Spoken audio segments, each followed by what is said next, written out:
ঘটনাস্থলে আছেন সহকর্মী এম এ হালিম, তার কাছে জানবো সবশেষ তথ্য।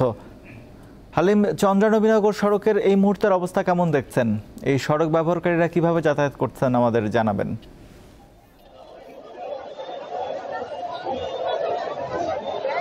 হ্যাঁ, এই নবীনগর চন্দ্রা মহাসড়ক কিন্তু গতকালকে সকাল ৮টা থেকে ২৮ ঘন্টা হয়ে গেল। সেই ২৮ ঘন্টা রয়েছে এবং এই সড়কে যারা চলাচল করে সেই পথচারী এবং চালকরা তারা কিন্তু বিকল্প যে সড়ক রয়েছে সেটি হচ্ছে যে নবীনগর থেকে চন্দ্রা, যেটি ধামরাই এবং চন্দ্রা থেকে যেটি ভোগড়া হয়ে সেই রাস্তাটি তারা ব্যবহার করছেন, যার ফলে কিন্তু গতকালকে এই ২৮ ঘন্টার মধ্যে পরিবহন অনেকটাই কমে গেছে। যারা একান্তই যারা যেতে পারেনি বিপদগ্রস্ত হয়ে তারাই কিন্তু মূলত এখানে পড়ে রয়েছে। এবং আপনারা দেখতে পাচ্ছেন এই নবীনগর চন্দ্রা মহাসড়কে কিন্তু এখনো যে শ্রমিকরা তারা কিন্তু অবস্থান করছেন, এক এক জায়গায় এক একজন রয়েছে এবং সেই সাথে এই ঢাকা ইপিজেডের যে মূল ফটক সেই মূল ফটকের সামনে কিন্তু অবস্থান কর্মসূচির সেই ব্যানারটি যেটি গতকালকে রাস্তায় ছিল সেটি কিন্তু আজকে সেই মূল ফটকের সামনে টানিয়ে দেওয়া হয়েছে এবং সকাল থেকে তারা এখানে অবস্থান করার ফলে কিন্তু এই পুরাতন ইপিজেড যেটা সেটা কিন্তু সবগুলো কারখানায় কিন্তু আজকে বন্ধ রয়েছে, সেখানে কিন্তু কোনো শ্রমিক ঢুকতে পারেনি, যার ফলে এখানে আজকে উৎপাদন ব্যাহত হচ্ছে। সেই সাথে যে এখানে আরেকটি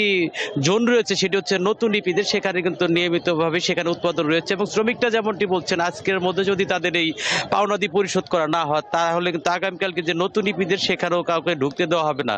সব মিলে এই লেনি ফ্যাশন কিন্তু এই কোভিডের সময় বন্ধ করা হয়, যেটি লে-অফ ঘোষণা করা হয়, তারপর ধাপে ধাপে কিন্তু একেবারে পার্মানেন্ট হিসেবে এই কারখানাটি বন্ধ করে দেওয়া হয় এবং যেটি ব্যবসা কর্তৃপক্ষ তাদেরকে বলছিলেন যে আসলে এই কারখানাটি এই বিক্রি করে দিয়ে তাদের টাকা দেওয়া হবে এবং ৩০শে নভেম্বর তাদের টাকা দেওয়ার কথা থাকলেও কিন্তু এই ২০ তারিখে এসে তারা জানতে পারে যে ৩০শে নভেম্বর তাদের টাকা দেওয়া হবে না। তারপরে কিন্তু শ্রমিকরা এখানে বিক্ষুব্ধ হয়ে ওঠে এবং তারপরেই তারা সেই এখানে অবরোধ কর্মসূচি পালন করছে এবং পাওনাদি না পাওয়া পর্যন্ত তারা কিন্তু এখানে অবস্থান করবে বলে শ্রমিকরা জানিয়েছে।